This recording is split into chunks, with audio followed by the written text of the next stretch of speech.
अस्सलाम वालेकुम and welcome to headlines. मैं हूं हसन इफ्तिखार और मैं हाज़िर हुआ हूं लेकर आज की सबसे बड़ी खबरें। सबसे पहली जो खबर है आज की वो है पाकिस्तान तहरीक इंसाफ के अंदर तोड़ फोड़ का जो अमल शुरू हुआ था वो आज आगे चला गया है। तहरीक इंसाफ की एक बहुत बड़ी रहनुमा शीरी मज़ारी साहिबा ने एक प्रेस कॉन्फ्रेंस की और उसके अंदर पाकिस्तान तहरीक इंसाफ को खैरबाद कह दिया।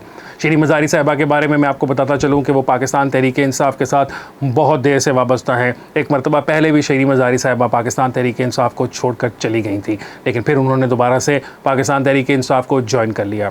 9 मई के बाद से जो कुछ वाक़यात हुए, शीरी मज़ारी साहिबा को तकरीबन 4 मरतबा गिरफ़्तार किया गया। इस्लामाबाद हाई कोर्ट ने 2 मरतबा उनकी जो है ज़मानत मंजूर की, लेकिन फिर उनको जेल से निकलते साथ दोबारा हिरासत में ले लिया गया।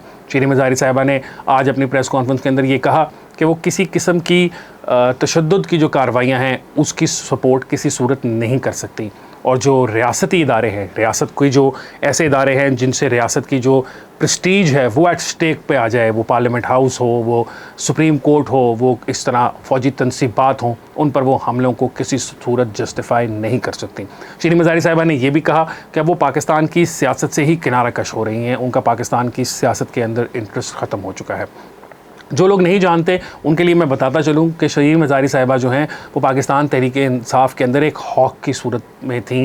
पाकिस्तान तहरीक इंसाफ के अंदर जो बहुत सारे हॉकिश डिसीजंस होते थे वो लेती थी। बहुत ज़्यादा स्ट्रॉन्ग अपनी उनकी ओपिनियन थी और वो जो स्टांस लेकर खड़ी हो जाती थी वो उस पर कायम रहती थी। पाकिस्तान तहरीक इंसाफ की हुकूमत के दौरान कैबिनेट मीटिंग्स में भी कई मरतबा पाकिस्तान तहरीक इंसाफ के जो दूसरे वज़रा थे उनसे शीरी मज़ारी साहिबा की नोक झोंक और तकरार होती रही इस बात के ऊपर कि वो जो है वहाँ पर होने वाले फ़ैसलों से शायद एग्री नहीं करती थी। इसमें सबसे अहम मज़े की बात यह है कि जो अल कादिर ट्रस्ट का केस है जिसके अंदर इमरान खान साहब पर इल्ज़ाम है कि उन्होंने बरतानिया से आए हुए 190 मिलियन पाउंड मलिक रियाज को वापस करके उसके बदले में 400 कनाल से ज़ायद ज़मीन जो है वो अपनी ट्रस्ट के नाम पर ली थी।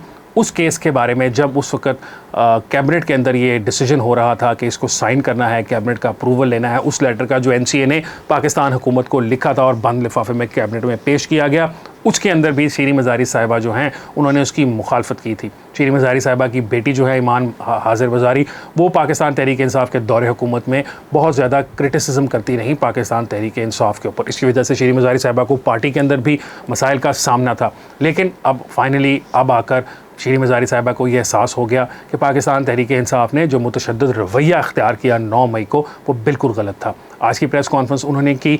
आने वाले जो दिनों में है हम ये आपको बता सकते हैं कि और भी बड़े बड़े नाम ऐसे होंगे जो आकर पाकिस्तान तहरीक इंसाफ को छोड़ देंगे।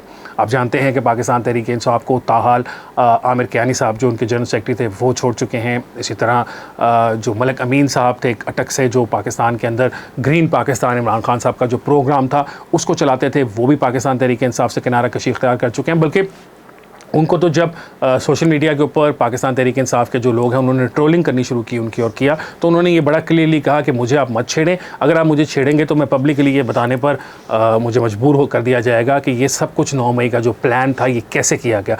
यानी कि वो ये बताने की कोशिश कर रहे थे या वो कहने की कोशिश कर रहे थे कि जिस तरह सिक्योरिटी इदारे कह रहे हैं, जिस तरह गवर्नमेंट कह रही है कि 9 मई का जो वाक़या था वो एक प्लान्ड साजिश के तहत था, वो ऐसे ही नहीं हो गया, गुस्से के अंदर लोग आके एकदम ही उस तरफ नहीं चल पड़े, बल्कि ये पहले से ही फैसला किया गया था।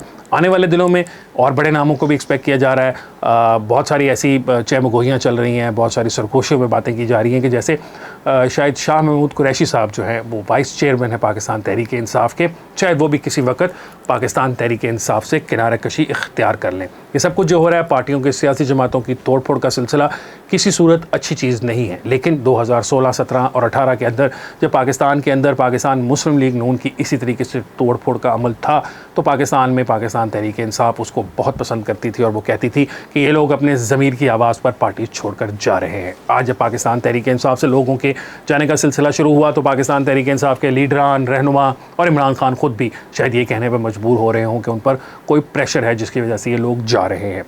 आज की दूसरी बड़ी खबर जो है वो सुप्रीम कोर्ट से मुतल्लिक है। सुप्रीम कोर्ट में पंजाब का जो इलेक्शन है उसकी केस था, उसकी सुनवाई थी। रिलीफ मांग रही है इलेक्शन कमीशन। वो कह रही है कि आप अपने फैसले को रिव्यू करें। 14 मई का जो फैसला सुप्रीम कोर्ट ने किया था कि पंजाब के अंदर इलेक्शन करवाने हैं, उसके अंदर इलेक्शन कमीशन ने आज सुप्रीम कोर्ट को कहा है कि इलेक्शन की डेट देने का इख्तियार सुप्रीम कोर्ट के पास नहीं है। उसके अलावा ये उन्होंने इलेक्शन कमीशन ने प्ली ली है कि चूँकि ये केस ऑलरेडी हाई कोर्ट में ज़ेर समात है, तो दो तरीके से जो कोई भी दरख्वास्त है वो सुप्रीम कोर्ट पहुंच सकती है। एक केस तरीकाकार ये होता है कि हाई कोर्ट उस पर फैसला दे दे और अपील के अंदर सुप्रीम कोर्ट चला जाया जाए। इसको कहते हैं एपेलेट, जो उनकी जुरिस्डिक्शन है। और दूसरी जुरिस्डिक्शन जो उनकी होती है वो है उनकी ओरिजिनल जुरिस्डिक्शन, जिसके अंदर वो 184(3) के तहत किसी केस को पिकअप कर सकते हैं, टेकअप कर सकते हैं और सुन सकते हैं। इलेक्शन कमीशन का इस वक्त ये कहना है कि चूँकि आपने 184(3) के तहत जो टेकअप किया था केस को, ये आप कर ही नहीं सकते थे और इसके लिए तरीकाकार आपको हाई कोर्ट के थ्रू आने का ही फॉलो करना था।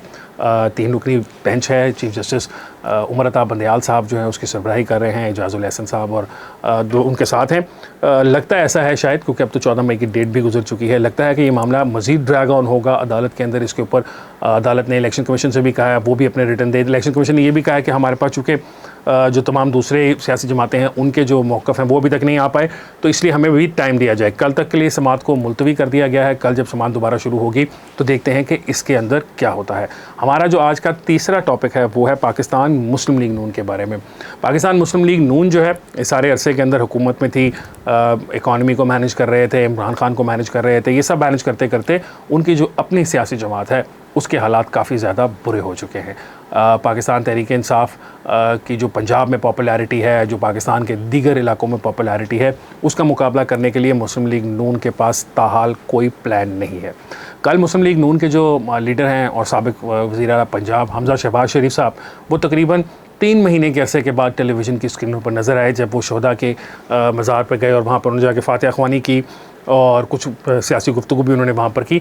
लेकिन आपको इस बात से अंदाज़ा हो जाएगा कि पाकिस्तान मुस्लिम लीग नून की सीरियसनेस का अंदाज़ा ये है कि उनके एक मेन लीडर जो कि पंजाब की वज़ारत आला की कुर्सी पर बैठे रहे, शरीफ ख़ानदान के चश्म चिराग हैं हमज़ा शहबाज साहब, वो पाकिस्तान की सियासत में उनका इंटरेस्ट बिल्कुल ख़त्म हो चुका है।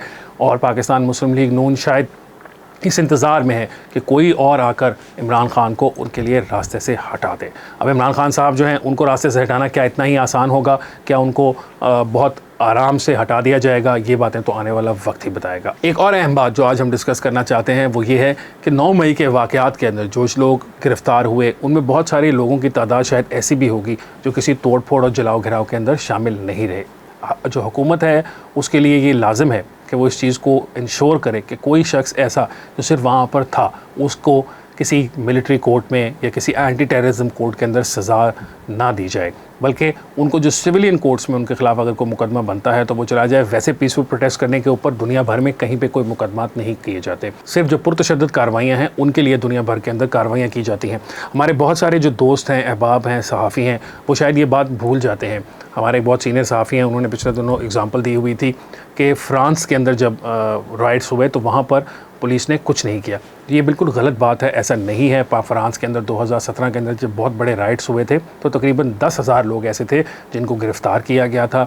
4,000 लोग ऐसे थे जिनको केसेस चलाकर सज़ाएं दी गई थी और ऑब्वियसली वो सज़ाएं यही थी कि उन्होंने पुलिस पर हमला किया था, उन्होंने लोगों की प्राइवेट प्रॉपर्टीज़ को आग लगाई थी और इस किस्म की हरकतें की थी।